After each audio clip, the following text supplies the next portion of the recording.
आप सबको मुबारक हो। परमदयाल जी महाराज को आप सुन रहे थे, कोई कमी छोड़ी? जीवन को कैसे जीना है, जीवन से पार कैसे जाना है, सब कुछ तो बता दिया उन्होंने। थोड़ी आवाज है इसकी बंद, लेकिन फिर भी तसल्ली नहीं आती। ये मन इतना चंचल है, ये मन इतना जालिम है, ये आदमी को अपने चक्कर से कभी निकलने नहीं देता। बंद करो।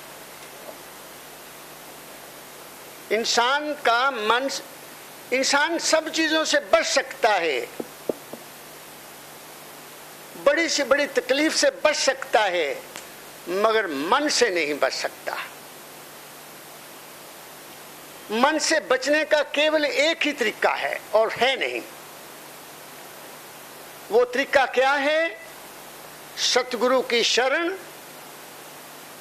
सतगुरु द्वारा दिया गया नाम, उसका सुमरन, ध्यान, और अगर किस्मत अच्छी है तो भजन।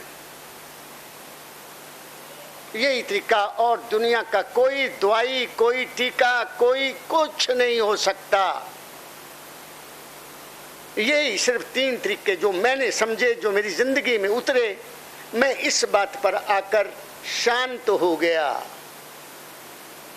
जब तुम्हें चिंता सतावे, गुरु का तुमको ध्यान हो। बस जब मन चंचल हो जाए, मन ठहरे नहीं, मन भागे, तो इसको गुरु के हवाले कर दो, ये चैन से बैठ जाएगा। तो आज स्वामी जी महाराज का शब्द मैं आपको सुनाता हूँ, चैत महीने का शब्द सुनाता हूँ, उसी परंपरा के अनुसार जिस परंपरा को हुजूर ने स्थापित किया हुआ है। सुनाइए भारद्वाज जी। वाणी सार वचन राधा स्वामी। 12 मासा चैत मास 10वां।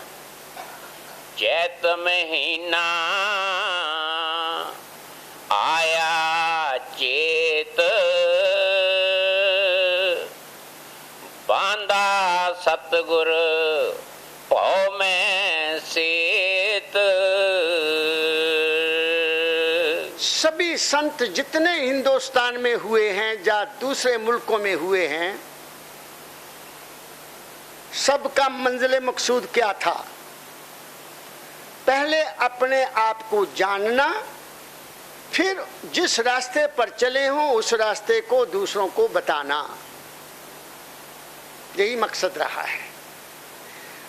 स्वामी जी महाराज इस महीने में हमें खबरदार करते हैं, हमें चेताते हैं कि जागो भाई, चेतवान हो जाओ, खबरदार हो जाओ। किस लिए? कि सतगुरु ने इस संसार रूपी भवसागर से पार जाने के लिए एक पुल बनाया है, उस पुल पर आ जाओ। वो पुल क्या है? वो है सत्संग। सत्संग में आकर होता क्या है? कोई यहाँ मैसमरिज्म नहीं है, कोई किसी तरह का अडंबर नहीं है, सिर्फ इंसान को दुनियावी ख्यालों से तोड़कर सत्संग के शब्द के साथ जोड़ा जाता है। जितनी देर आप संसार को भूलकर, परिवार को भूलकर, दुनिया को भूलकर, घरेलू समस्याओं को भूलकर सत्संग में बैठेंगे, उतनी देर के लिए क्या होगा कि आप उस भावसागर से बाहर हैं। भावसागर को जो मैंने समझा वो समझाने का प्रयास करता हूं। भावसागर है मन की भावनाओं में बह जाना, मन के ख्यालों में उतर जाना, मन के ख्यालों के पीछे भागना। एक ये भावसागर है साधारण शब्दों में। अब जो मेरी समझ में आया भावसागर, वो थोड़ा सा भिन्न हो गया परमदयाल जी महाराज की दया से।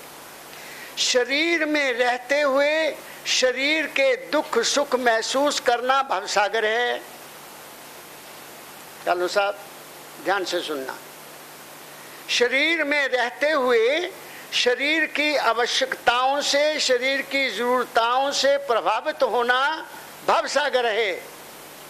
और मन में मन की कल्पनाओं से, मन की आशाओं से, मन की वासनाओं से अपने स्थान से विचलित होना भवसागर है। और आत्मिक दृष्टि से अपने उस प्रकाश रूपी आत्मा को भूलकर दुनिया में विलीन होना भवसागर है। और सुरत में सुरत के रूप को समझते हुए शब्द में शब्द से दूर रहना, वो भी भवसागर है। समझ रहे हैं मेरी बात को? एक साधारण भवसागर है ख्याल, हमारे विचार, हमारी आशाएं, हमारी वासनाएं, उसमें हम डूबे रहते हैं। हर समय कोई ना कोई मन में कोई ना कोई किसी तरह की कल्पना चल रही है और हम अपने आप को भूलकर उस कल्पना में बह जाते हैं। वो भवसागर है। साधु का भवसागर क्या है? जैसे हजूर परमदयाल जी महाराज ने फरमाया, शरीर के एहसासों में बैठना भवसागर है, मन के वासनाओं में बहना भवसागर है, और आत्मा के प्रकाश को भूलना भवसागर है, और शब्द से दूर रहना भी भवसागर है। इसलिए स्वामी जी महाराज आज फरमा रहे हैं कि चेत का महीना आ गया। ऐ इंसान, तू याद कर, तू खबरदार हो जा, तू सोच, तू कहां से आया है और कहां जाना है। ये है चेत महीने का आदेश। और फिर वो कहते हैं सतगुरु बांधा भव पर सेतु कहते हैं पुल को। सतगुरु ने एक पुल बनाया है। वो पुल क्या है, आगे स्वामी जी महाराज फरमाएंगे। चलिए। जीव चिताए जो थे वार, भव सागर से कीने पार।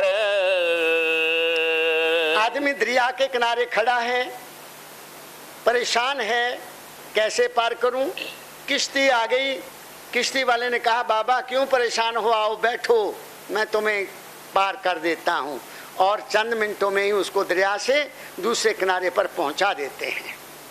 ऐसे ही इंसान जब दुनिया में दुनिया के दुखों से तंग आ जाता है, जब इस संसार के भवसागर के जो कल्पनाएं हैं, दुख हैं, सुख हैं, रोग हैं, शोक हैं, उनसे जब तंग आ जाता है, तो सतगुरु फिर उसको कहते हैं, तू आजा, तू किनारे पर खड़ा है, इस किनारे से तुम्हें मैं पार कर देता हूं। और वो पार करने के लिए फिर क्या करता है? जैसे मल्लाह बेड़ी से तुम्हें पार करने के लिए पैसे लेता है, वैसे सतगुरु भी कहता, भाई मैं तुम्हें पार तो कर दूंगा, लेकिन तुम्हें कुछ ना कुछ देना पड़ेगा। वो पार कैसे करते हैं, आगे स्वामी जी महाराज फरमा रहे हैं। भव सागर अत गहर गंभीर, सतगुर पूरे बांधी तीर। आप अपने अपने मन में देखो, आपके मन की क्या हालत है, दूसरों को मत देखो। तुम्हारा मन सुबह से लेकर जब जागता है, सुबह बिस्तर से उठता है, तब से लेकर सोने तक, ये मन कितने गहरे भवसागर में रहता है। जो अपने आप को भूला हुआ है, जिसको अपनी याद ही नहीं है, जो हर समय काम में जुड़ा हुआ है, धन में जुड़ा हुआ है, परिवार में फंसा हुआ है, कल्पनाओं में फंसा हुआ है, वो है क्या? वो भवसागरी तो है।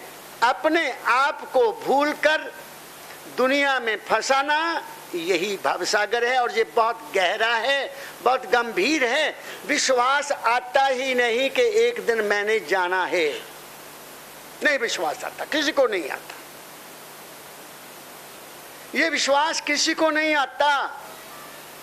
एक बार हजूर परमदयाल जी महाराज जी का सत्संग बाहर हो रहा था।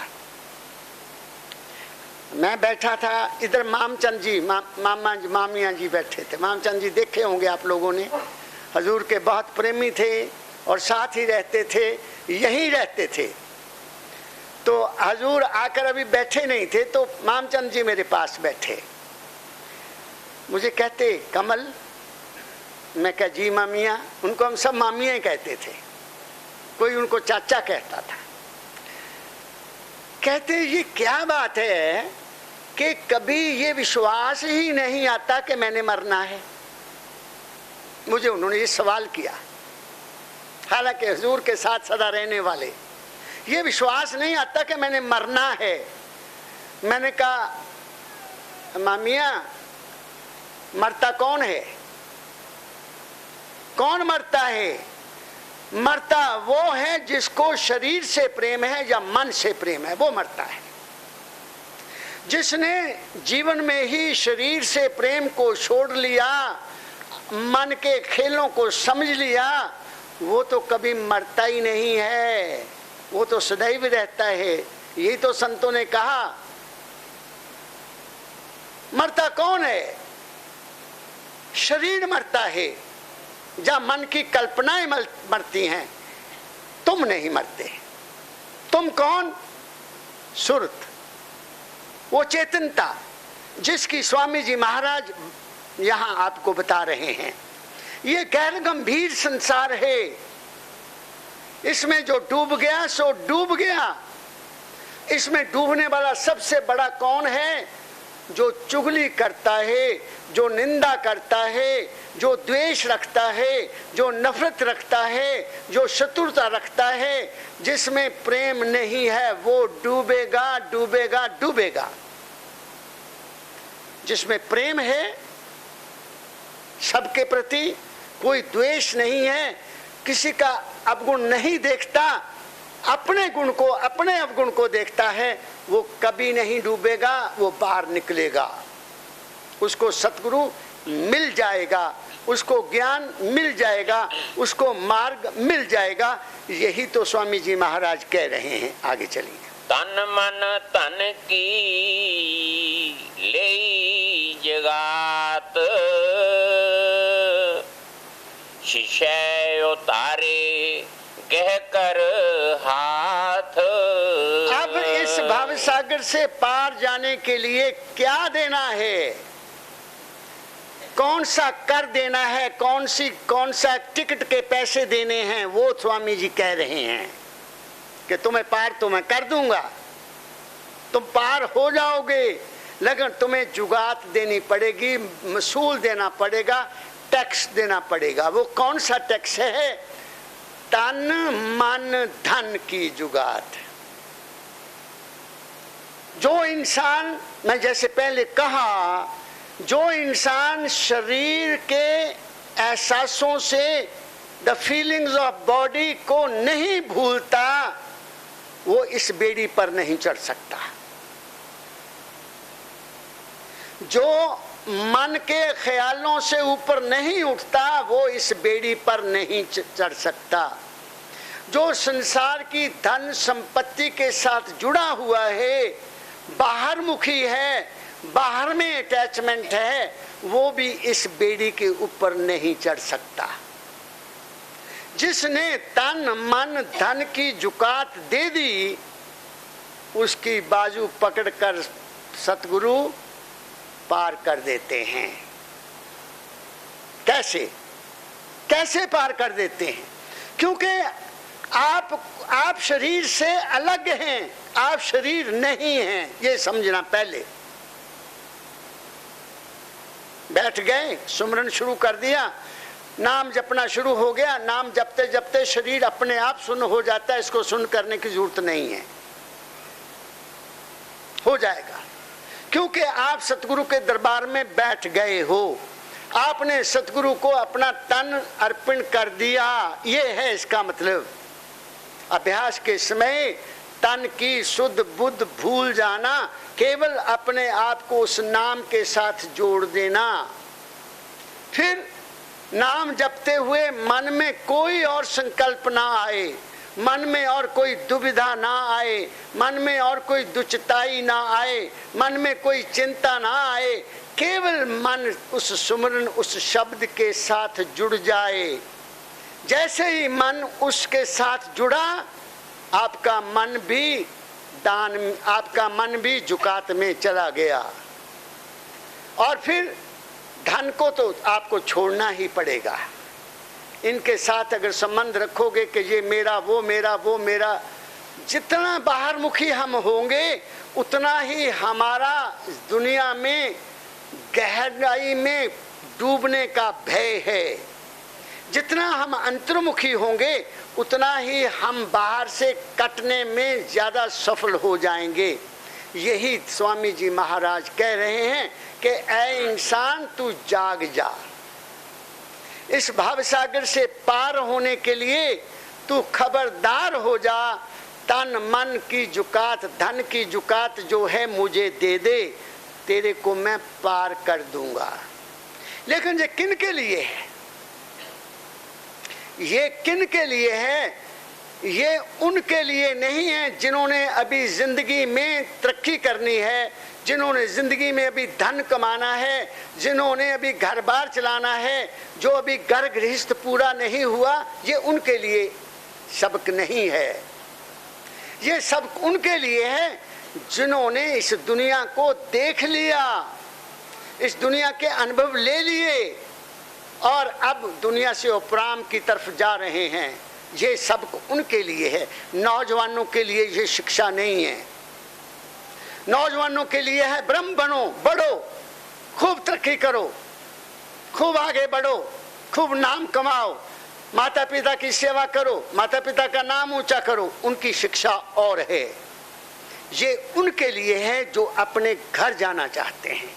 उनको ये शिक्षा स्वामी जी महाराज दे रहे हैं कि क्या देना है हमने? तन मन धन की जुकात देना है। न तन अपना, न मन अपना, न धन अपना। ये सब किसका है? ये उस मालिक का है, जो उस परम तत्व का है, जो उस सर्वाधार का है।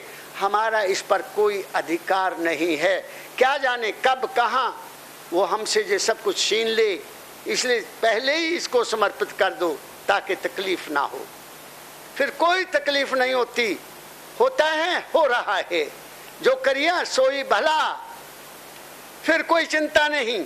जब हम चिंता में कब फंसते हैं? जब हम सब कुछ अपना समझते हैं कि ये मेरा है, मैंने इसको कमाया है।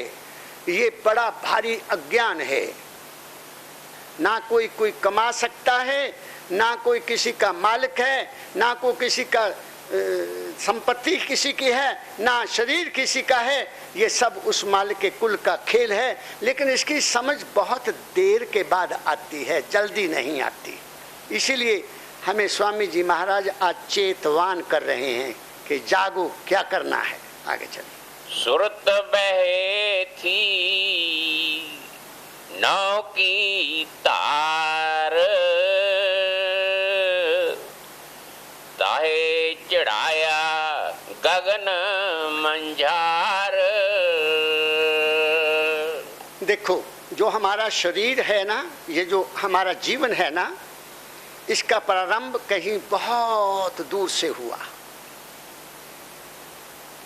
वो जगह जो है जहां से हम आए हैं, वो ब्रह्मांड का आखिरी कोना है।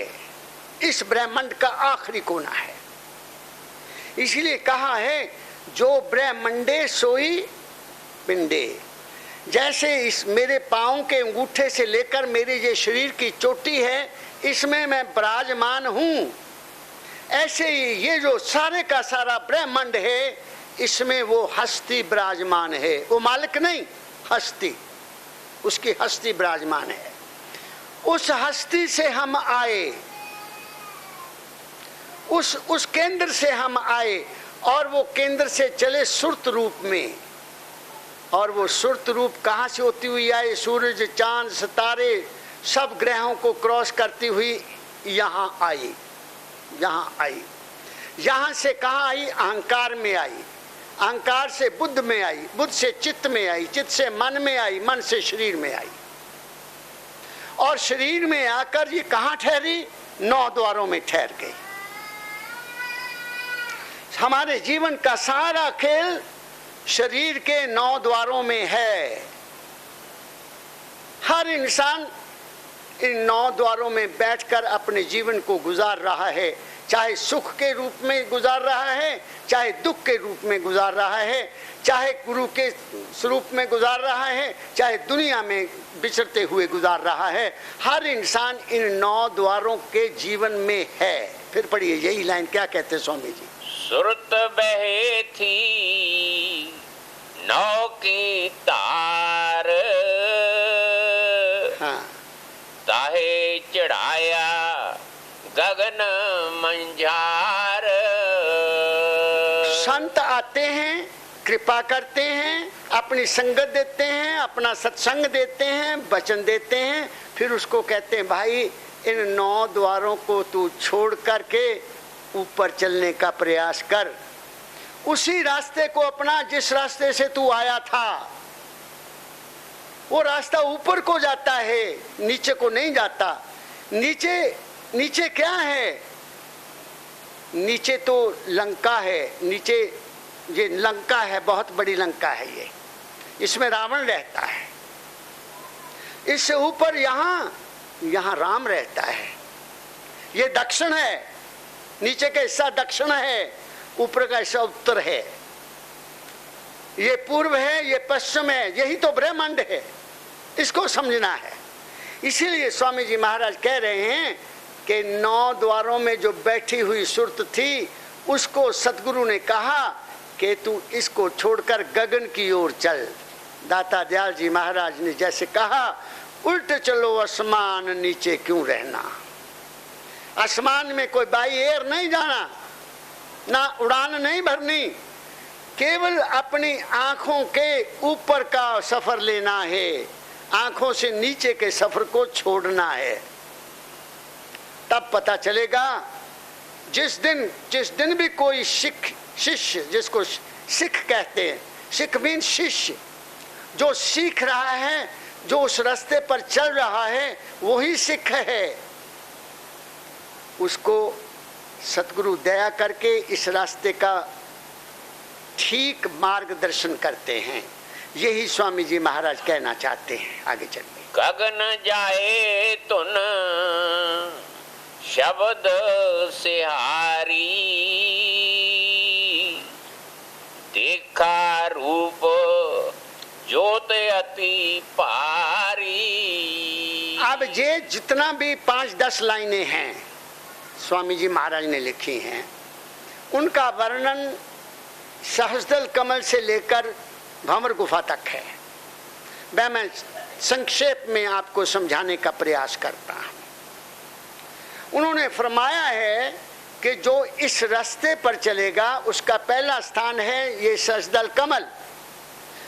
सहस्रदल कमल कोई फूल नहीं है, हजारों पंखड़ियों वाला फूल नहीं है, बल्कि हमारी इन दोनों भुवाओं के इस केंद्र में एक स्थान है, यहाँ से विचारों का झरना फूटता है। जितने ख्याल हमारे उठते हैं वो इस स्थान से उठते हैं और हजारों तरह के ख्याल उठते हैं, इसलिए इसको सहस्रदल कमल कहा गया है। स्वामी जी महाराज ने, गुरु नानक साहब जी महाराज ने, परम दयाल जी महाराज ने, दाता दयाल जी महाराज ने, सभी महापुरुषों ने ये आदेश दिया, ऐ इंसान तू अपने मस्तक के इस केंद्र पर बैठकर इन विचारों को रोकने का प्रयास कर। ये रुकते नहीं हैं, अपने आप नहीं रोके जा सकते। इनको रोकने के लिए फिर उन्होंने क्या कहा, अपना कमाया हुआ शब्द नाम रूप में दे देते हैं। अपना कमाया हुआ शब्द नाम रूप में शिष्य को देते हैं कि ले इस नाम को यहाँ जपना है, यहाँ मस्तक के इस केंद्र पर। जब तू वहाँ इस नाम को जपेगा तो फिर क्या होगा, वहाँ इस नाम को जपने से तू त्रिकुटी में पहुँच जाएगा, तेरे में वैराग्य पैदा होगा, तेरे में प्रेम पैदा होगा और तू ख्यालों को छोड़कर सतगुरु के रूप में विलीन होने लग जाएगा। वो त्रिकुटी का स्थान है जहाँ आप अपने घट में अपने सतगुरु के दर्शन करते हो। इसको त्रिकुटी इसलिए कहा जाता है, वहाँ गुरु है, वहाँ ध्यान है, ध्याता है, ध्याय है। सुमरन करने वाला है और सुमरन जिसका किया जाता है वो है, और दोनों में जो प्रेम है वो है। 3 चीजें हैं वहां पर, इसलिए उसको त्रिकुटी कहा जाता है। फिर जब तुम्हारी त्रिकुटी लग जाएगी, वही गुरु, वही सतगुरु जिसका आपने सत्संग सुना हुआ है, तुम पर कृपा करके तुम्हें शून्य में पहुंचा देता है। वहां ना गुरु है ना चेला है। उस शून्य से तुम महाशून्य में चले जाते हो, जहां मस्ती आती है, बड़ी मस्ती आती है, जैसे शराबी ने शराब पी होती है, लेकिन उसमें चेतनता नहीं होती है, उसमें चेतनता नहीं होती है। इसलिए संतों ने शून्य और महाशून्य के दोनों केंद्रों को छोड़ दिया कि उसमें मत जाओ। हाँ, वहां तक जाने से क्या होता है, तुम्हारे में 3 चीजें आ जाती हैं। संतोष आ जाता है, गंभीरता आ जाती है, प्रेम आ जाता है, ठहराव आ जाता है कि हमारे अंतर में कुछ है।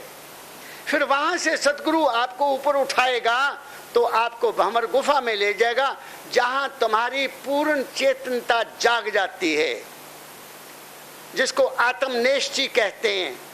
वहां से आगे सतनाम की स्थान है, वहां प्रकाश ही प्रकाश है। वहां तुम आत्मनिष्ठि हो जाते हो, तुम्हें आत्मा के दर्शन हो जाते हैं। यही बात स्वामी जी महाराज इसमें कहना चाहते हैं। थोड़े शब्दों में मैंने आपको ये समझाने का प्रयास किया। अब स्वामी जी महाराज की वाणी सुनिए, उसके बाद मैं आपको कबीर साहब की वाणी भी सुनाऊंगा। आगे चलिए। ज्योत निहारे देखे तारा, बंक नाल का खोला द्वारा। आगे चलिए। शंख सुनाय और धुन ओंकारा, शब्द गुरु का काट निहारा। अब ये जो बातें स्वामी जी महाराज ने लिखी हैं, ये जरूरी नहीं है कि हर इंसान के ऊपर घटे ना। परमदयाल जी महाराज ने इसका बहुत अच्छी तरह से विश्लेषण किया है 5 नाम की पुस्तक में। 5 नाम की पुस्तक में ये जरूरी नहीं है कि तुम घंटा सुनोगे, ये जरूरी नहीं है कि तुम शंख सुनोगे। इसलिए परमदयाल जी महाराज ने कहा था, वाणी जाल महाजाल।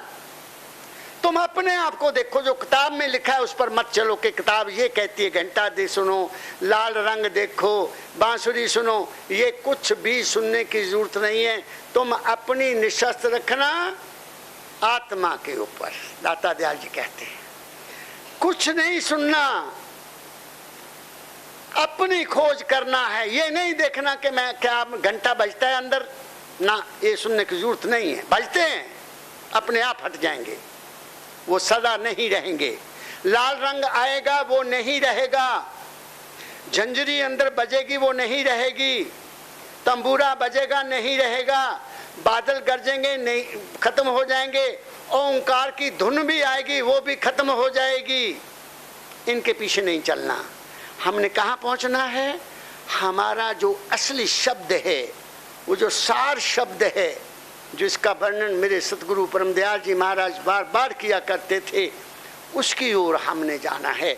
तो ये उन शब्दों का वर्णन कर रहे हैं स्वामी जी महाराज, हमें समझाने का प्रयास कर रहे हैं कि हो संभवतः जब तुम अंदर चलोगे तुम्हें घंटा भी सुनाई देगा, तुम्हें ओंकार भी सुनाई देगा, तुम्हें शंख भी सुनाई देगा, लेकिन तुमने आगे चलना है। वो आगे चलने का रास्ता और आगे बता रहे हैं। छोड़ा मन अब चेती सूरत, त्रिकुटी चढ़ निरखी गुरु मूरत। हाँ, आगे चलो। गुरु चेला मिल आगे चाली, मान सरोवर शब्द संभाली। फिर मन का सरोवर शुरू हो जाता है आगे, त्रिकुटी के आगे मन का स्थान है। अभी जहां मन है वहां मन सरोवर है। जहां मन है वहां सरोवर है, जहां मन है वहां ख्याल आएंगे, जहां मन नहीं है वहां ख्याल नहीं है। यही वो कहना चाहते हैं। आगे चलिए। हंसन साथ करी जाए यारी, सुरत सखी हुई सबकी प्यारी।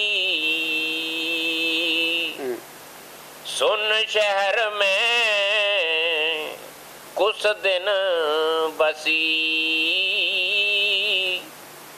फिर चढ़ ऊपर आगे तसी। दो लाइनें और पढ़ो। मां सुन एक नगर अपारा, कहूं कहा अचरज विस्तारा। अब महासुन की वो बात कर रहे हैं क्योंकि ये रोचक वाणी है। रोचक वाणी होती है जो आकर्षित करती है। रोचक वाणी समझाने का प्रयास किया जा रहा है कि भाई एक महासुन का केंद्र अंदर है, वहां मस्ती है, वहां और कुछ नहीं है, कुछ नजर नहीं आता, अंधेरा है, बिल्कुल अंधेरा है। ना वहां गुरु की मूर्ति है, ना वहां तुम्हारा मन है। बस ऐसे लगता है कि जैसे तुमने कोई नशा पी लिया है और तुम अपने आप में गुम हो गए। ये हालत अच्छी नहीं है।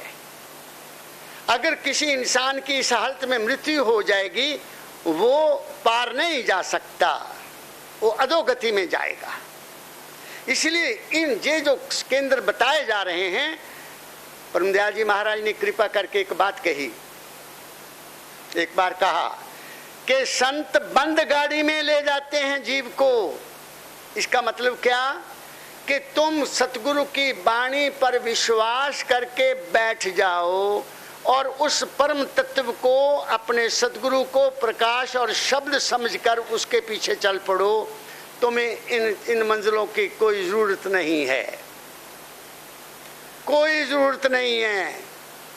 आपका जब मंजिल मकसूद, आपका जो उद्देश्य है, आपका जो डेस्टिनेशन है, वो ये नहीं है कि त्रिकुटी में बैठकर गुरु रूप देखूं, महाशून्य में बैठकर मस्ती लूं ना। ये साधु का काम नहीं है। हमारा मंजिल मकसूद और आगे है। हाँ, इनका असर हमारे शरीर पर जरूर होता है। वो क्या असर होता है, स्वामी जी आगे बताते हैं। धुन जहाँ चार गुप्त अति चीनी,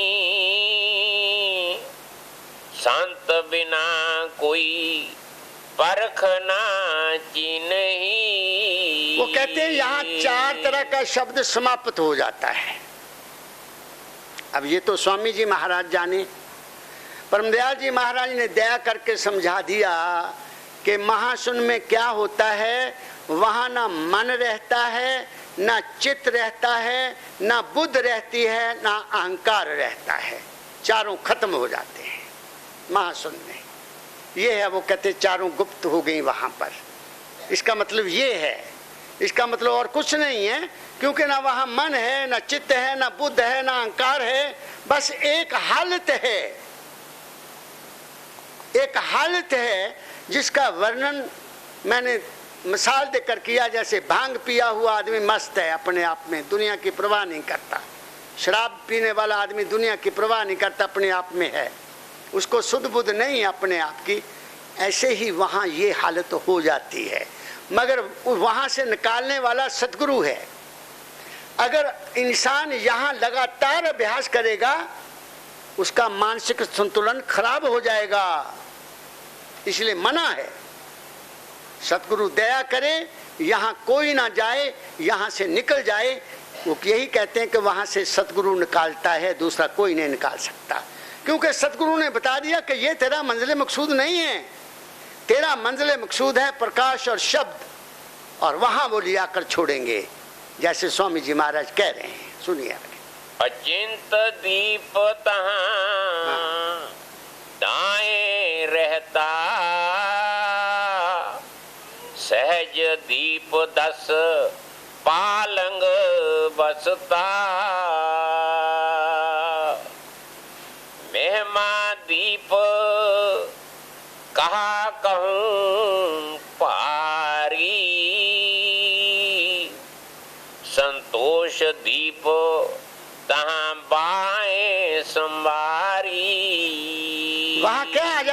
में सहज स्थिति आ जाती है, संतोष आ जाता है, धैर्य आ जाती है, चिंता मुक्त हो जाता है आदमी। ये कहना चाहते हैं। एक मस्त आदमी को क्या चाहिए? जो मस्त है अपने आप में, बेसुध है, उसको क्या चिंता, उसको क्या फिक्र, उसको कोई चिंता फिक्र नहीं रहता। इसका मतलब ये है। आगे चलिए। तहाँ एक चिरना अजबर चानी,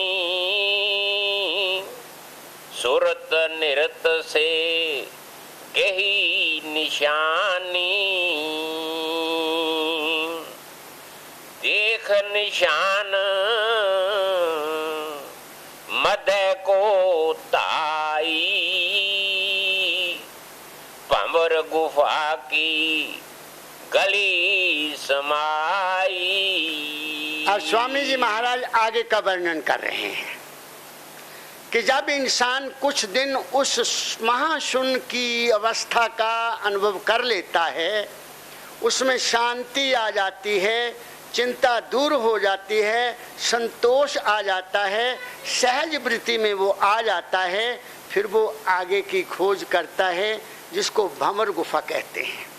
उस भंवर गुफा के स्थान पर जो हमारे अंतःकरण में ख्याल उठता है, वो सूक्ष्म अति सूक्ष्म होता है। शरीर के एहसास का ख्याल का वजन और है, मन में उठने वाले ख्याल का संबंध और है, और जो आत्मिक निष्ठा का प्रश्न अंतर में उठता है वो और है। इसलिए 3-4 स्टेजेस बताई गई हैं। स्थूल दुनिया, सूक्ष्म दुनिया, कारण दुनिया, महाकारण दुनिया। शरीर स्थूल दुनिया है, मन सूक्ष्म दुनिया है, आत्मा कारण दुनिया है, और सुरत की महाकारण दुनिया है। भंवर गुफा में कारण दुनिया की उत्पत्ति होती है। वहाँ न मन है, ना वहाँ चित्त है, ना वहाँ बुद्ध है, ना वहाँ शरीर का एहसास है। वहाँ कारण प्रकृति अपना काम शुरू करती है, जिसको भंवर गुफा कहा गया है। संतों ने अपने अपने ढंग से इस स्थान का वर्णन किया है। आगे चलिए। दिस आगे मैदान दिखाना, 7 लोक यहाँ पुरुष पुराना। सतलोक क्या है? सतलोक है आपके अंतर में सफेद रंग का प्रकाश। वो पूर्ण सफेद नहीं है जो मेरे सतगुरु ने अनुभव करवाया, उसमें दुधिया रंग है थोड़ा सा। हमारे दिमाग के 2 हिस्से हैं, साइंसदान भी मानते हैं और संतों ने इसको अपने अंतःकरण से अनुभव किया है। एक भूरे रंग का दिमाग है हमारा, एक सफेद रंग का दिमाग है। भूरे रंग तक हमारी दुनिया है। जितना भूरे रंग का एक क्षेत्र है, ये माया की दुनिया है, हमारे मन की दुनिया है। भंवर गुफा तक हम भूरे रंग वाले दिमाग के स्थानों में केंद्रित रहते हैं, और जब हम उनसे आगे जाते हैं, जो सफ़ेद रंग का हमारा दिमाग की जो झिल्लियाँ हैं, सफ़ेद रंग के दिमाग का जो हिस्सा है, वहाँ से सतलोक का भ्रम जो सफ़र है वो शुरू होता है। ऐसा संतों ने अनुभव किया है, ऐसा संतों ने वर्णन किया है, और वहीं से सतलोक की मंजिल शुरू होती है, जिसका वर्णन स्वामी जी महाराज कर रहे हैं। निज पद पाए पुरुष से मिली, देख गली आगे फिर चली। हाँ, आगे चलो। अलख लोक में किया बसेरा, आगम लोक जाए डाला डेरा। शोभा वहाँ की क्या कह गाऊं, अरब खरब शशि सूर ल जाऊं। अब 3 शब्द यहाँ स्वामी जी महाराज ने इस्तेमाल किए हैं, अलख, अगम, और वहाँ हजारों तरह के, हजारों सूरजों की वहाँ रोशनी है। ये उनका अपना अनुभव है। अलख कहते हैं जिसको देखा नहीं जा सकता। अगम का मतलब है जिसकी कोई था नहीं, उसका कोई अनुमान नहीं लगाया जा सकता वो कितना लंबा चौड़ा है और इतना विस्तार है उस सतलोक का जिसकी पमाइश नहीं की जा सकती। इसलिए ये जो स्थान है ये आत्मिक केंद्र है हमारे अंदर। इसको संतों ने अपने अपने ढंग से उसका वर्णन किया है। हर इंसान का अपना अनुभव होता है, वो अपने अनुभव के मुताबिक उसको अपने, इसलिए कहा है अपना आपा आप पहचानो, कहा और का नेक न मानो। दुनिया भूल गई, किताबों के शब्दों में गर्क हो गई और वो देखते हैं कि वहाँ देखूं कितना बड़ा चौड़ा मैदान है, वहाँ कैसी भंवर गुफा, क्या कोई भंवर है वहाँ? कोई वहाँ भंवर नहीं है। केवल तुम्हारे अपने अंतःकरण की वहाँ एक स्ट्रगल है, वहाँ एक संघर्ष है, उस संघर्ष उसमें से बाहर निकलने की और प्रकाश तक जाने की। और वो प्रकाश का वर्णन स्वामी जी महाराज कर रहे हैं कि उसका तो देखा ही नहीं जा सकता, उसकी तो था नहीं पाई जा सकती। वो इतना बड़ा विस्तार है, वो इतना विशाल है, उसका कोई अंत नहीं है। लेकिन ये भी हमारी मंजिल मकसूद नहीं है। कौन सी मंजिल है वो आगे बताएंगे, शायद आगे बढ़ेंगे। अब अनाम जहां रूप ना नामा, हाँ। संत करें जहां जाए विश्राम। अब देखिए, मेरी बात को गौर से सुनना। हमारी सारी जिंदगी बचपन से लेकर, बच्चा माँ की गोद में होता है ना, वो पहले माँ को देखता है, माँ से अटैचमेंट हो गई। अगर उस बच्चे को कोई दूसरा माँ की गोद से ले ले वो रोने लग जाएगा, क्योंकि उसको अपनी माँ वो नजर नहीं आती, वो रूप नजर नहीं आता जिसके साथ वो बंधा हुआ है। फिर हम धीरे धीरे माँ से छूटे, बाप से बंधे, फिर दोस्तों से बंधे, फिर समाज से बंधे, फिर धन से बंधे, फिर संपत्ति से बंधे, हम सबके साथ बंधते गए। वहां जहां ना नाम है ना रूप है, वहां क्या ऐसा इंसान ठहर सकता है जिसका दुनिया से बंधन हो? नहीं ठहर सकता। वो जिसको बाहर में अटैचमेंट है, रूप में अटैचमेंट है, नाम से अटैचमेंट है, नाम जप कर वो सुख प्राप्त कर रहा है, रूप देखकर आनंदित हो रहा है, अगर उसको इस अनाम और बेस्वरूप की जगह पर पहुंच जाएगा वो तो तलमिला जाएगा। इसलिए वहां कोई सूरमा पहुंचता है जिसको बाहर में पहले सत्संग मिला, जिसको बाहर में पहले अनुभव हो गया कि बाहर की दुनिया का रूप रंग भी झूठा है, बाहर की दुनिया सत्य नहीं है, जिसमें बैठकर मैं विचरता हूं वे सदा रहने वाली नहीं है। जब तक ये विश्वास ना आ जाए तब तक वहां ठहरना बहुत मुश्किल है, बहुत मुश्किल है। इसलिए संतों ने सत्संग के ऊपर बल दिया कि सत्संग करो, सत्संग करो, सत्संग करो, ताकि बुद्धि निश्चय आत्मक हो जाए, इस विचार से परिपक्व हो जाए कि जो मैं देख रहा हूं ये है नहीं, जो मैं महसूस कर रहा हूं ये है नहीं, जो मैं मन के खेलों में खेल रहा हूं ये है नहीं, जो मेरे अंदर दृश्य मैंने देखे हैं, आनंद लिया है, वो है नहीं। जब तक ये विश्वास ना हो जाए वो इस अनामी पद तक, नाम रूप के पद को छोड़ नहीं सकता। यही स्वामी जी महाराज आगे वर्णन करेंगे। आगे चलिए। सुरत चेत पाया विस्माद, नहीं यहाँ पानी नहीं यहाँ नाद। जब सुरत चेतवान हो जाएगी तो वहां वाणी नहीं है, वहां कोई आवाज नहीं है। वहां क्या है? वहां तुम हो और तुम्हारा इष्ट है। वो इष्ट कब पैदा होगा?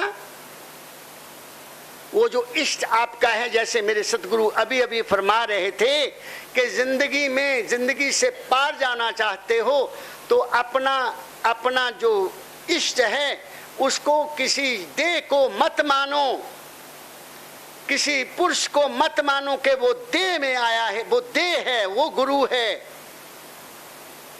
जो देह में है वो देह गुरु नहीं है। इसलिए उन्होंने बार बार कहा, गुरु को मानुष जानते ते नर के ये अंध, दुखी हुए संसार में आगे जम का फंद।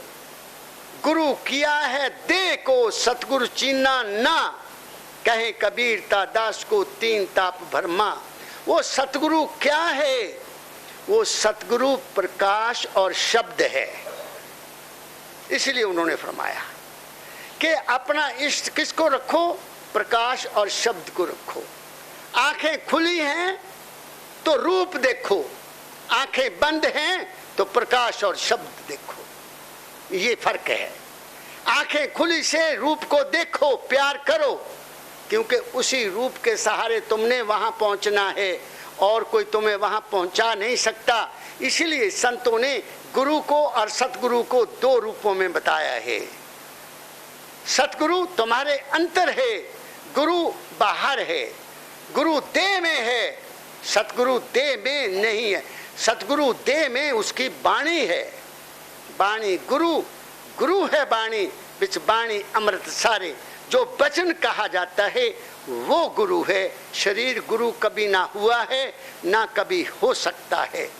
जो वाणी पर चलेगा वो ही पार जाएगा। इसलिए मेरे सतगुरु महाराज फरमाया करते थे कि अगर कोई बच्चा स्कूल में पढ़ता है, मास्टर की मुट्ठी चापी करता है, उसके लिए बिस्तरा भी लाता है, उसके हुक्का भी भरता है, उसको नहलाता भी है, लेकिन मास्टर जी जो पढ़ा रहे हैं उसको वो नहीं पढ़ता, उस पर नहीं चलता, तो वो पास नहीं होगा। पास वो ही होगा जो मास्टर जी का पढ़ाया हुआ अपने हृदय अंकित कर लेगा, जो उसकी वाणी पर चलेगा, जो उसके ऊपर अटल होकर विश्वास लेकर चलेगा, वही पार होगा, दूसरा पार हो नहीं सकता। यही स्वामी जी महाराज हमें इशारा कर रहे हैं। आदि न अंत अनंत अपार, संतन का वह निज दरबार। वो बेअंत है, वो उसका वर्णन नहीं किया जा सकता ना, दुनिया में कोई उसका वर्णन नहीं कर सका आज तक, ना किसी ने किया है। हो सकता है आगे आने वाले संत कोई ऐसे आए कि उसका वर्णन कर सकें। आज तक के संतों ने उसको बेअंत कहा है, लिमिटलेस कहा है, कंडीशनलेस कहा है, स्टेटलेस कहा है। वो है, केवल अनुभव किया जा सकता है, उसको पकड़ा नहीं जा सकता, उसको देखा नहीं जा सकता, केवल अनुभव अंदर में किया। अनुभव कौन करेगा? शरीर नहीं कर सकता ना। शरीर में बैठकर, मन में उतरकर, मन भी उसका अनुभव नहीं कर सकता।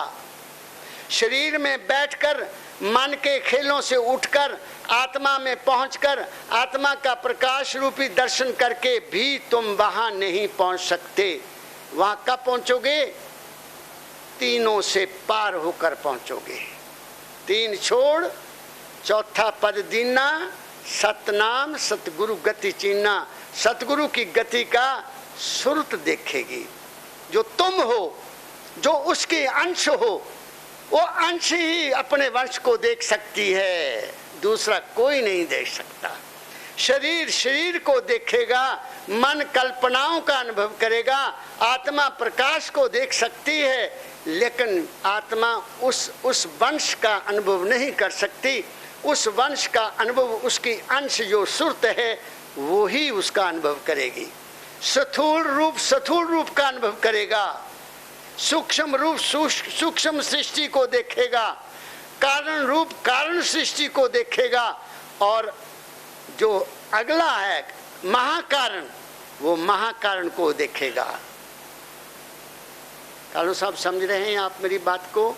महाकारण ही महाकारण को देखेगा। और महाकारण कौन है? वो तुम, जो तुम हो, तुम्हारी जो सुरत है, not body, not the mind, not the soul, but that bubble of consciousness. वो जो कॉन्शियसनेस है, वो जो चेतना है। इसलिए स्वामी जी महाराज कहते हैं चेत महीना आया चेत। ये चेत, वो किसने चेतना है? अपने आप को जागना कि मैं कौन हूं, खबरदार होना, मैं कौन हूं। खोजो अपने आप को, अपने शरीर में बैठकर, अपने मन में बैठकर मन की तरंगों को जांचने की कोशिश किया करो, ये कहां से आ रही हैं। और फिर मन धीरे धीरे शांत हो जाएगा, सतगुरु की दया बरसेगी कि मन ठहर जाएगा, फिर तुम अपनी मंजिल की ओर चलना शुरू कर दोगे। यही तो संत मत की महानता है। घट में घर दिखलाए दे सो सतगुरु पुरुष सुजान। वही संतों की महिमा, वही कृपा है कि वो अंतर में ही हमारे को उस मालिक के दर्शन करवा देते हैं। उस मालिक के नहीं, तुम्हारे दर्शन तुम्हें करवा देते हैं। तुम्हारे दर्शन तुम्हें हो गए, उस मालिक के दर्शन हो गए। जब अपने नहीं हुए तो उसके भी नहीं हो सकते। यही संतों की महिमा है। आगे चलिए। संत सवीवा घर से आवे, काल देश से जीव चितावे, जो चेते तिस ले पहुँचावे, सुरत शब्द मार्ग बतलावे, जीव चेत जो माने कहना, ताको फिर दुख सुख नहीं सहना। स्वामी जी क्या कह गए हैं? जिस इंसान को सतगुरु मिल गए और जिसको उस शब्द की धुन का पता लग गया, जिसकी सुरत उस शब्द के साथ जुड़ गई, उसके लिए संसार का दुख सुख बराबर हो जाते हैं। वो सुख दुख में लंपट नहीं होता, फिर उसको मौज समझता है कि ये सब मौज के अधीन है, ये काल की दुनिया है, इसमें ऐसा होता है, होता रहेगा और होता रहा है। उसको संतुष्टि हो जाती है। वो एक ऐसी स्थिति में चला जाता है यहाँ उसका मन विक्षेप करना बंद कर देता है। आगे चलिए। मानो वचन करो कुछ करनी, सुरत नृत की तारो रहनी। अब क्या आखिर में कह दिया कि सब कुछ मैंने भाई कह दिया कि ये होगा वो होगा, रूप देखोगे, रंग देखोगे, घंटा सुनोगे, महासुन में जाओगे, सुन में जाओगे, बामर गुफा में दी जाओगे, ये मैंने कह दिया।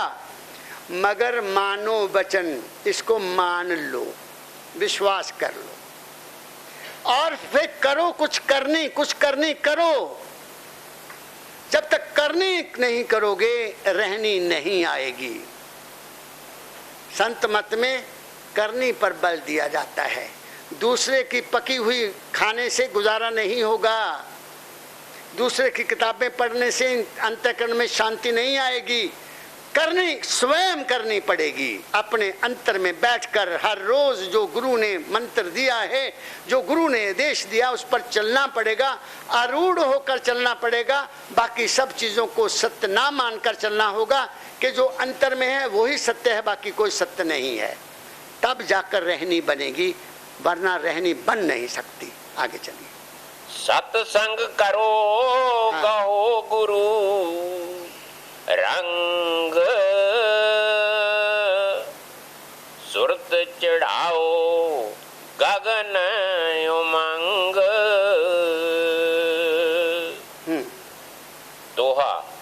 आखिरी शब्द 4 सुनो, फिर मैं कबीर साहब की वाणी तुम्हें इसकी पुष्टि के लिए समझाता हूँ। वो क्या कहते हैं? हाँ, सतगुर संत दया करी, वेद बताया गूढ़, अब सुन जीवना चेतई, तो जानो अति मूढ़। स्वामी जी कहते हैं कि दया करके भेद बता दिया कि ऐ इंसान, बाहर कुछ नहीं है, जो कुछ है तेरे अंतर है, तू चेतवान हो जा। अगर तू फिर भी नहीं मानता तो तेरे जैसा मूढ़ कोई नहीं है, अज्ञानी कोई नहीं है। चेता रहे हैं, चेतावनी दे रहे हैं, ठोस रहे हैं, हमें छेड़ रहे हैं कि जागे हम। जागने का मतलब अपने आप को पहचानने के रास्ते पर आए। अगली क्या लाइन है? भवसागर तारायगम, खेवटिया गुरुपुर, नाव बनाई शब्द की, चढ़ बैठे कोई सूर। मैं छोटा सा था तो हमारे गांव में जो शब्द मंडली होती ना, उसमें गाया करते थे, गोरा शब्द जहाज बनाया, आओ जिनी पार नंगना। हम छोटे छोटे गाया करते थे, शब्द जहाज बनाया, और जहाज नहीं कोई भी, वो शब्द का जहाज तुम्हें वहां पहुंचाएगा। वो शब्द कहाँ है? वो शब्द के क्या रूप हैं? एक जो सत्संग में तुम सुन रहे हो वो, एक शब्द वो जो तुम घर में जाकर मन में मनन करोगे, एक शब्द वो जो मनन करते करते तुम्हारे अपने अंतर में पैदा होगा, वो है, वो तुम्हें वहां पहुंचाएगा। जिसको आवाज दोगे वो आवाज का एक ना एक दिन जवाब तुम्हें जरूर मिलेगा। तुम दरवाजा खटखटाते चलो, अंतर में दसते चलो, तुम वहां पहुंच जाओगे।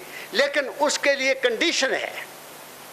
जैसे स्कूल में बच्चे को भर्ती करना होता है ना, तो पहले माँ बाप की भी इंटरव्यू आजकल होती है कि आओ बच्चे को दखल करना, तुम्हारी भी इंटरव्यू होगी।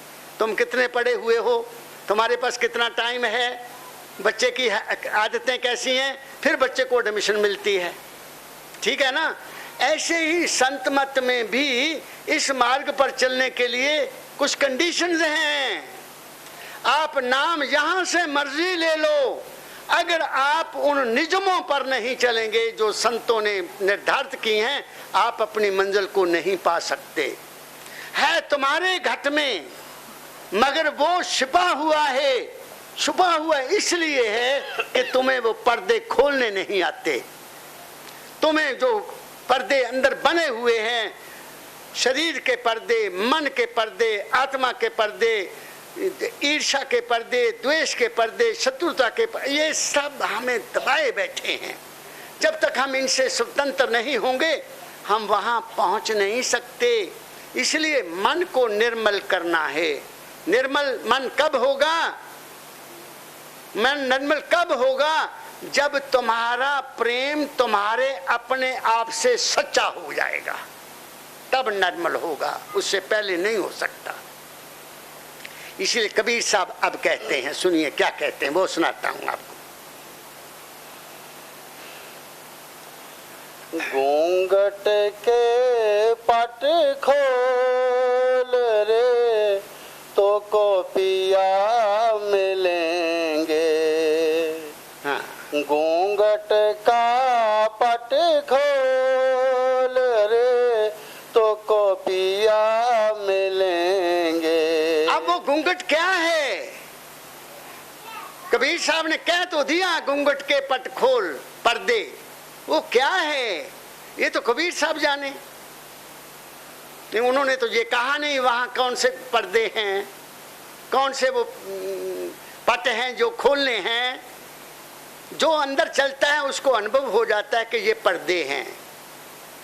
वो पर्दे क्या हैं? हमारी रहनी,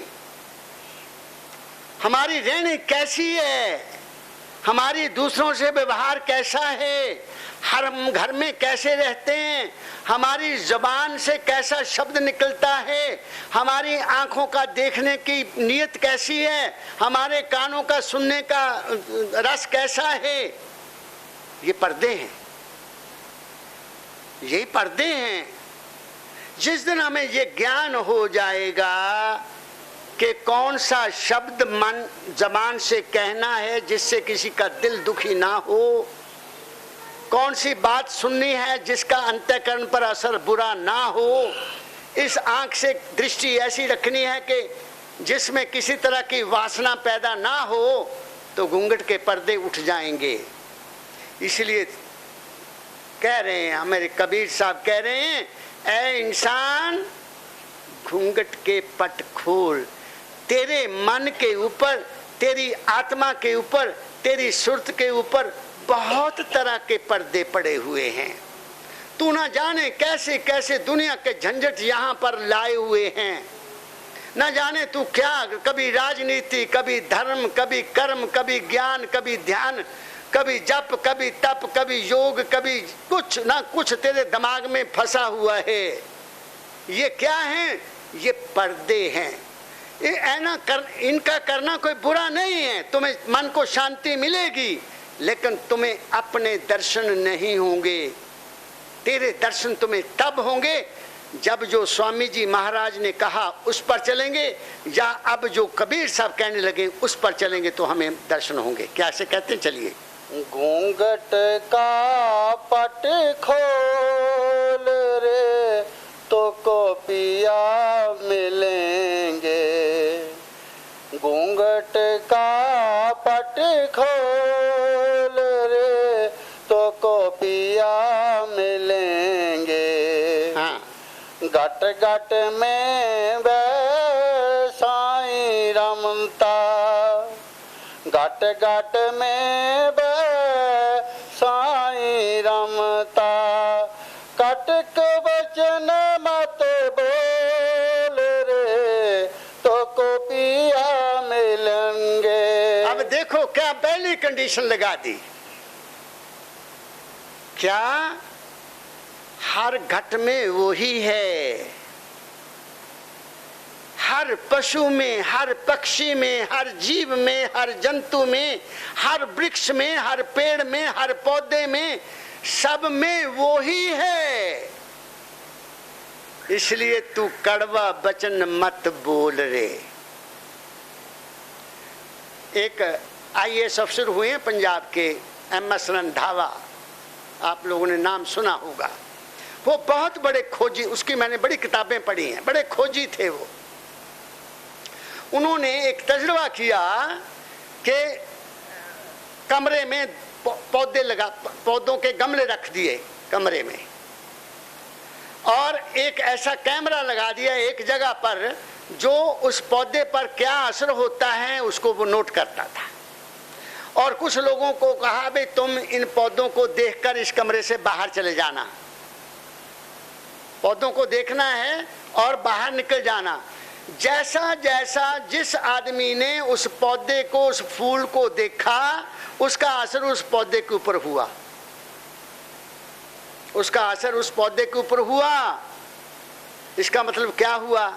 किसी ने बोला नहीं, भावना की कि ये पौधा अच्छा है, ये ठीक नहीं है, ये फूल खिला नहीं है, बुरा असर हो गया कि बहुत अच्छा है फूल, इसकी सुगंधी बहुत अच्छी है, उस पर अच्छा असर हो गया।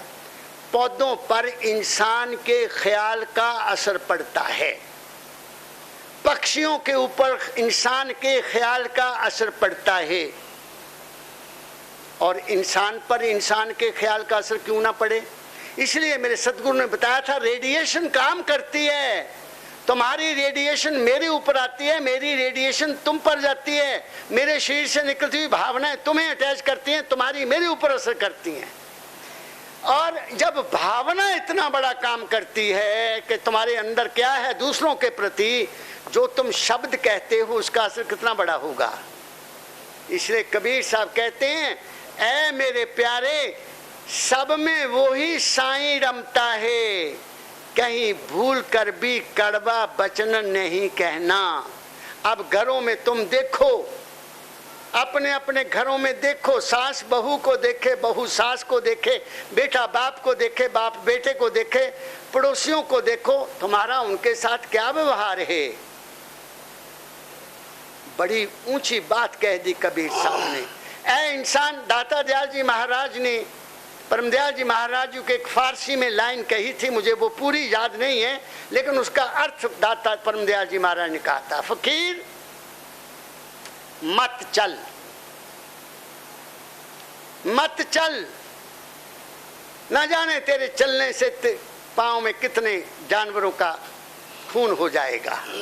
इसका मतलब क्या हुआ, शरीर से तो हम चलेंगे, मजबूर हैं, मन के साथ। ए इंसान, तू मन, शास्त्रों में बार बार कहा है, मन और वचन और कर्म से शुद्ध रहो। सबसे पहली बात कही है, मन वचन से शुद्ध रहो। हम कहां तक मन वचन से शुद्ध रहते हैं, खुद जानो। एक बार बैसाखी के सत्संग पर हजूर पीरे मगा साहब प्रवचन कर रहे थे। उन्होंने बताया कि उनके पास दिल्ली में कर्नल और उसकी पत्नी आए। कर्नल ने शिकायत लगाई कि महाराज, ये मेरी पत्नी मेरे से बहुत लड़ती झगड़ती रहती है, बहुत कुड़ती रहती है, मैं क्या करूं। तो उन्होंने उनको दोनों को समझाया कि भाई, एक कहे दूसरे ने मानी, दोनों जाने ब्रह्म ज्ञानी, प्रेम से रहा करो। बात आई चली गई। अब घर में चले गए, कर्नल साहब ने बड़ा प्रेम से रहना शुरू कर दिया। कोई उसने बुरी बात कही, सहन कर ली, उसका जवाब नहीं दिया। एक दिन उस औरत ने गुस्से में आकर, जब वो कर्नल साहब ने जवाब नहीं दिया, शांत रहा, बर्तन तोड़ दिए, बर्तन तोड़ दिए। तो दूसरे दिन कर्नल साहब आए, कहते महाराज जी, मैंने आपके कहना माना। उसने कोई बात कही, मैंने कुछ नहीं कहा, उसने बर्तन तोड़ दिए, मैंने आपके आज्ञा का पालन किया। पीरे मगा साहब कहते, कर्नल साहब तुम झूठ बोलते हो, तुमने मेरी आज्ञा का पालन नहीं किया। कहते नहीं महाराज, मैंने उसको कुछ नहीं कहा। कहते ये तो ठीक है कि तुमने कुछ नहीं कहा, लेकिन तुम ये बताओ कि सारी रात कुड़ते रहे कि नहीं कुड़ते रहे। कि अगर बाबिया ने मैनू ना कहा हुंदा पे मैं कुछ ना कहा, मैं इहदियां लत्तां तोड़ दिंदा। कुड़दा रहा। वो जो तेरा कुड़ना था वो कड़वे वचन से भी ज्यादा खतरनाक था, क्योंकि जो हम अंतर में सोचते हैं, विचार करते हैं, नफरत करते हैं, द्वेष करते हैं, उसका असर मन में जाता है और वो दूसरों पर भी असर करता है, हमारे ऊपर भी असर करता है। इसलिए कबीर साहब हमारे ऊपर दया करके बता रहे हो, भाई ऐ दुनिया वालों, उसका डंडा बड़ा मजबूत है, सब में वही है। घट भट घट में साहिबा तेरी साहिबी घट घट रही समाए।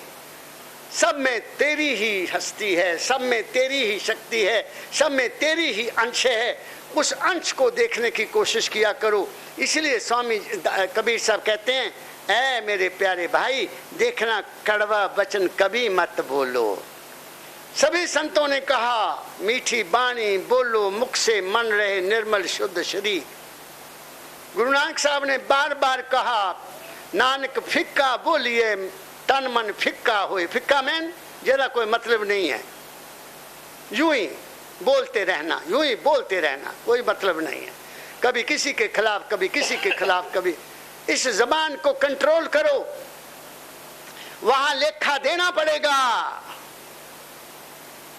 ये 5 भौतिक तन जो मिला हमें, पृथ्वी ने पृथ्वी तत्व अपना हिस्सा दिया, जल ने अपना हिस्सा दिया, अग्नि ने अपना हिस्सा दिया, पवन ने अपना हिस्सा दिया और आकाश ने अपना हिस्सा देकर हमें बनाया। यहाँ इसमें वो बठाया लाकर मालिक की अंश बटाई है, तो इसका तो हिसाब लेना पड़ेगा, लेंगे वो। हर कर्म का, हर विचार का, हर वचन का हिसाब हमारे से लिया जाएगा। इसलिए अपनी किताब रोज लिखा करो, अपने मन की किताब रोज पढ़ा करो। आज मेरे लेखे में क्या चला गया, अभी अभी कबीर साहब का एक शब्द और पढ़ा गया था, महाराज जी ने उसके ऊपर सत्संग दिया। सतगुरु की जब दया हो जाती है तो धर्मराज और जमराज दोनों दूर हो जाते हैं। धर्मराज क्या? नेकी के ख्याल, यमराज क्या? बुराई के ख्याल। जब वो गति आती है, ना वहां नेकी रहती है ना वहां बदी रहती है, वहां निर्लेपना है। वो निर्लेपना तभी आएगा जब घूंघट के पट खुल जाएंगे, जब हम कड़वा वचन नहीं बोलेंगे, जब हम मन में द्वेष ईर्ष्या नहीं करेंगे, जब हम किसी तरह की भावना दूसरों के प्रति सामान्य कर लेंगे, तब जाकर घूंघट के पट खोलेंगे। वैसे खुल नहीं सकते हैं। यही कबीर साहब कहना चाहते हैं। आगे चलिए। घूंघट का पट खोल रे तो को पिया मिलेंगे, तन जौवन का गर्व न कीजे। हाँ। तन जौवन का गर्व न कीजे, झूठा पांच रंग चोल रे, झूठा पांच रंग चोल रे तो को पिया मिलेंगे। अब कबीर साहब दुनिया में और दूसरी बात कह रहे हैं। हम छोटे होते थे ना, तब ये कहा करते थे, सदा ना मापे हुस्न जवानी, ऐसा एक कहावत होती थी ना। वो एक पंजाबी में मुझे भूल रही है, वो हम कहा करते। ये सदा रहने वाले नहीं हैं।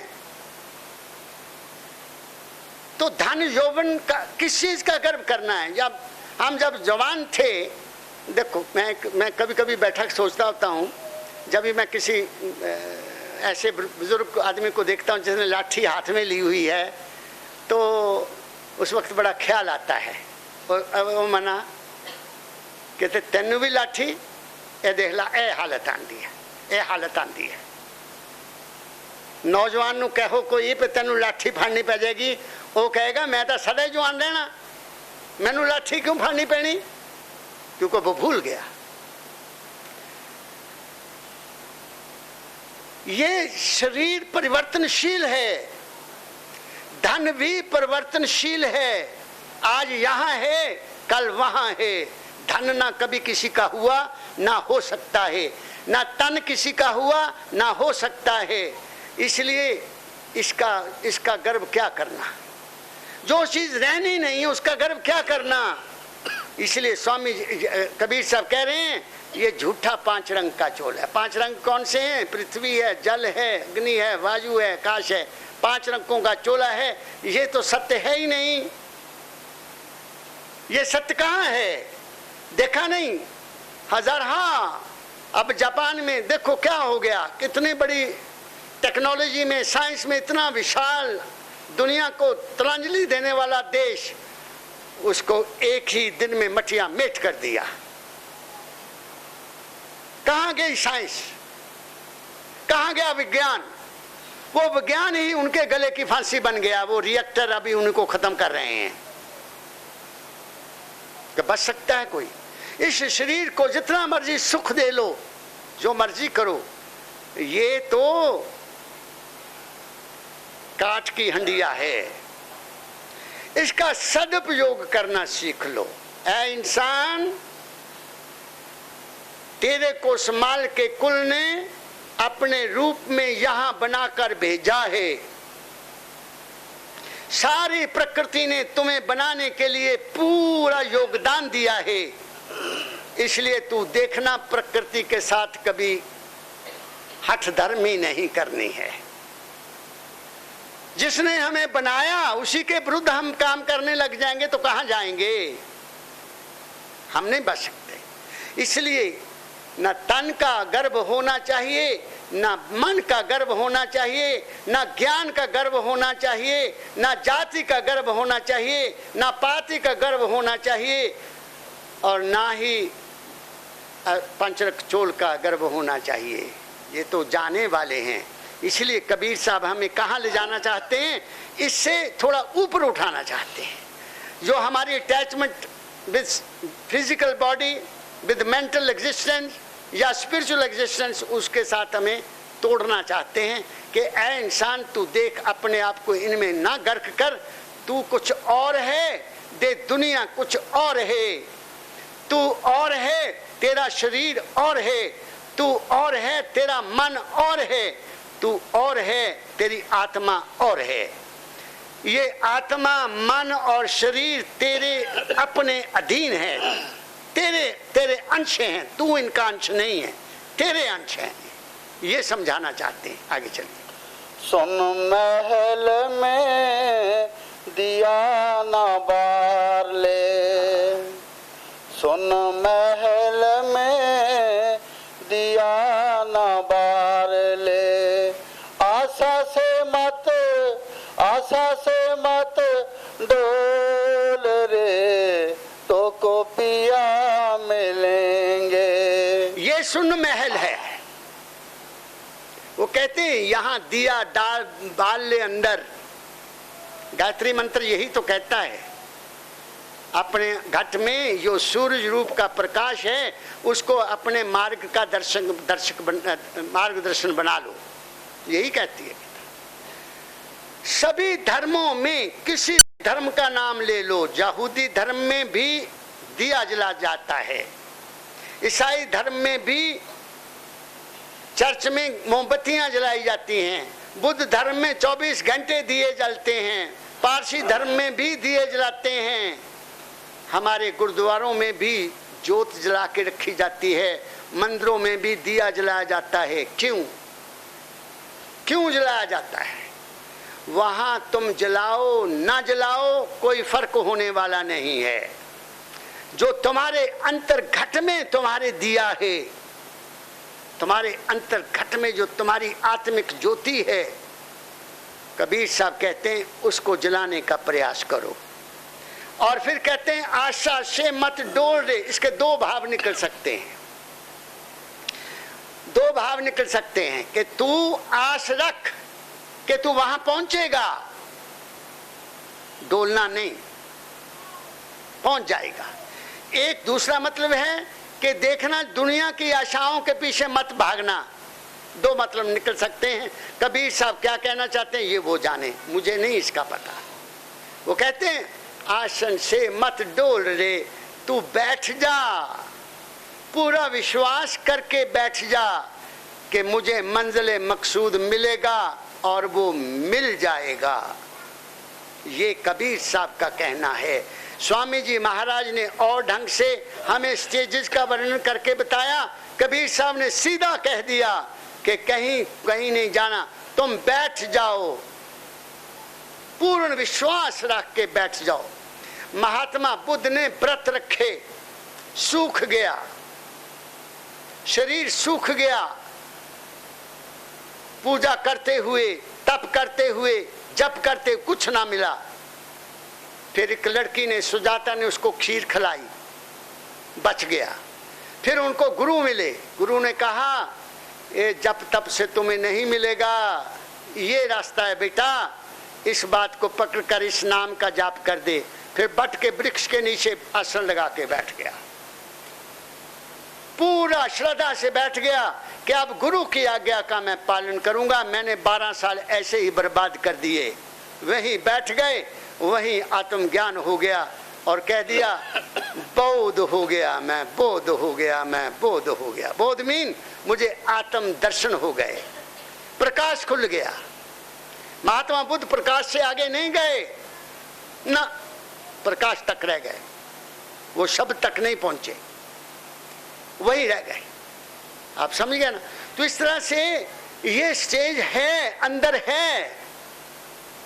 कहाँ है?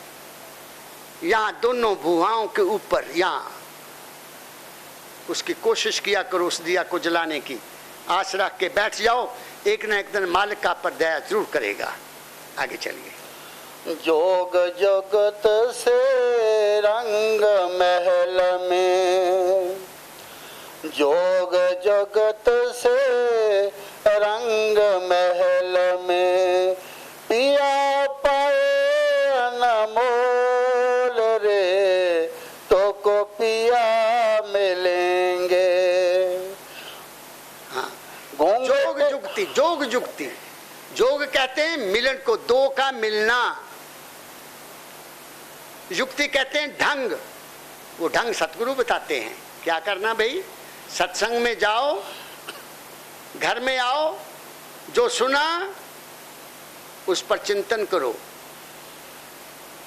चिंतन करके उसको गुणो विचारो और उस पर चलो, नाम का जाप करो। ये जोग जुक्ति है।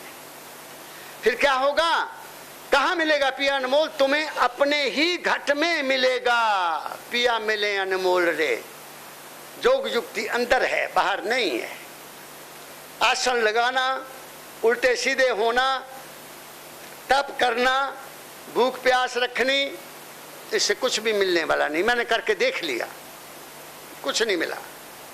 सिर्फ एक अहंकार आ गया कि मैं भोजन छोड़ दिया, मैं इतने दिन ऐसे रह सकता हूँ, मैं ये कर सकता हूँ। अहंकार आ जाता है, बाकी मिलता मिलाता कुछ नहीं है।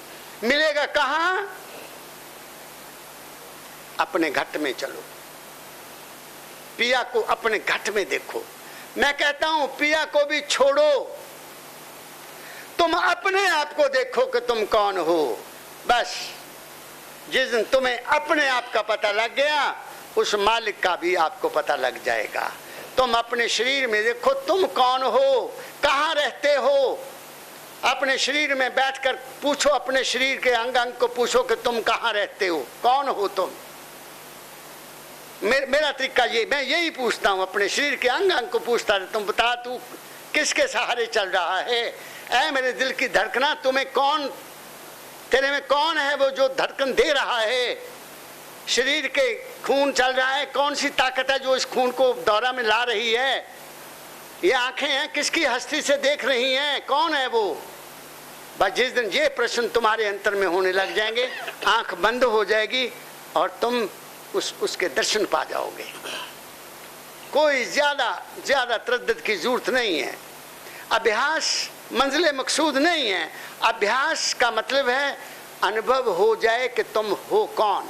बस जिस दिन ये पता लग गया, कबीर साहब की आज्ञा का पालन हम कर लेंगे, स्वामी जी की महाराज की आज्ञा का भी पालन हम कर लेंगे। आगे चलिए। घूंघट का पट खोल रे, तो को पिया मिलेंगे। घूंघट का पट खोल रे, तो को पिया मिलेंगे। कह कबीर आनंद प्यो है, कह कबीर आनंद प्यो है। बाजत अनहद टोल रे, तो को पिया मिलेंगे। घूंघट का पट खोल रे, तो को पिया मिलेंगे। अब कह दिया कबीर साहब ने, क्या मिला? आनंद मिला, पिया मिला। ढोल बज रहे अंदर। वो ढोल का मतलब क्या है? अनहद शब्द है तुम्हारे अंदर। वो 24 घंटे तुम सोए हो तो भी है, तुम जागते हो तो भी है, तुम चेतवान हो तो भी है, तुम चेतवान नहीं हो तो भी है। तुम जो कुछ भी कर रहे वो है, लेकिन तुम्हारा ध्यान उधर नहीं जाता, क्योंकि घूंघट के पट बहुत हैं, घूंघट के पर्दे बहुत हैं। इसलिए कबीर साहब कहते हैं कि जोग युक्ति सीखो, किसी महापुरुष के पास बैठो और उसकी युक्ति सीखो और उस युक्ति के ऊपर चलकर अपने अंतर में उतर जाओ। और वो पिया क्या है? वो है परम शांति, वो है परम शांति। वो कोई रूप नहीं है, वो कोई रंग नहीं है, वो कोई देश नहीं है, वो कोई प्रदेश नहीं है, वो परम शांति है। तुम्हें हर तरह से शांति अंतर में मिलती है। सब विक्षेप समाप्त हो जाते हैं, मन की सब तरंगें टूट जाती हैं, शरीर के सभी एहसास वहाँ खत्म हो जाते हैं और तुम जीवन मुक्त अवस्था में चले जाते हो। यही हमारा मंजिल मकसूद है, इसी को हमने पाना है। लेकिन उसको पाने से पहले जो मुझे अनुभव हुआ वो कहना चाहता हूं कि अगर शरीर तंदुरुस्त नहीं है तुम भजन नहीं कर सकते। अगर घर में शांति नहीं है तुम संतों की वाणी को नहीं समझ सकते। अगर खाने को बाइज्जत की रोटी नहीं है, कर्ज है, चिंता है, फिक्र है, तो भी आप इस धन को प्राप्त नहीं कर सकते। अगर मन में ईर्ष्या, द्वेष, नफरत है तो भी आप इन चीजों को प्राप्त नहीं कर सकते। इसलिए पहले अपनी बाहरी जिंदगी को बनाओ, पहले अपने जीवन को बनाओ। इस धन को प्राप्त करने के लिए घर में शांति लाओ। इस जीवन को प्राप्त करने के लिए अपने आप में समर्थ हो जाओ, किसी के आगे हाथ ना फैलाओ।